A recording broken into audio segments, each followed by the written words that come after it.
की ताकत तीनों है, महान जवान, किसान और जनता महान। एससी, एसटी, ओबीसी आरक्षण पर कांग्रेस का बड़ा दाव। मोदी सरकार से अनुच्छेद 15(5) पूरी तरह लागू करने की मांग। कांग्रेस ने एससी, एसटी और ओबीसी आरक्षण को लेकर मोदी सरकार से बड़ी मांग की है। पार्टी ने कहा कि संविधान के अनुच्छेद 15(5) को पूरी तरह लागू किया जाए और इसके क्रियान्वयन की निगरानी किसी नियामक को सौंपी जाए। कांग्रेस ने संसद की एक समिति की रिपोर्ट का हवाला देते हुए मंगलवार को कहा कि उच्च शिक्षण संस्थानों में वंचित वर्गों के लिए आरक्षण के प्रावधान वाले अनुच्छेद 15(5) के क्रियान्वयन की निगरानी आवश्यक है। पार्टी महासचिव जयराम रमेश ने स्पष्ट किया कि यह प्रावधान निजी और सरकारी सहायता प्राप्त शैक्षणिक संस्थानों में ओबीसी, अनुसूचित जाति और अनुसूचित जनजाति के लिए आरक्षण की अनुमति देता है। विकसित भारत शिक्षा अधिष्ठान विधेयक पर सवाल। जयराम रमेश ने एक्स पर पोस्ट कर कहा कि विकसित भारत शिक्षा अधिष्ठान विधेयक 2025 के तहत उच्च शिक्षा के लिए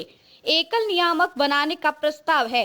यह विधेयक 15 दिसंबर 2025 को लोकसभा में पेश हुआ और अगले दिन संयुक्त संसदीय समिति को भेज दिया गया। अनुच्छेद 15(5) का ऐतिहासिक संदर्भ। उन्होंने कहा कि अनुच्छेद 15(5) डॉक्टर मनमोहन सिंह परमार से 93वें संविधान संशोधन के जरिए जोड़ा था, जिससे आईआईटी, आईआईएम, केंद्रीय विश्वविद्यालयों और एनआईटी में ओबीसी के लिए 27% आरक्षण संभव हुआ।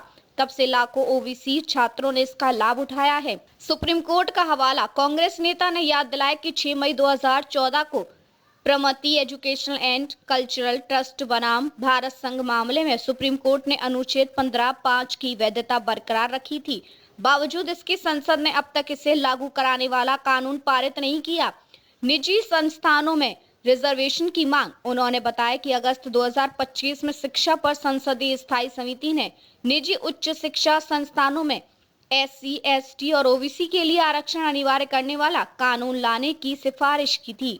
समिति के मुताबिक इन संस्थानों में इन वर्गों का प्रतिनिधित्व अत्यंत कम और अस्वीकार है।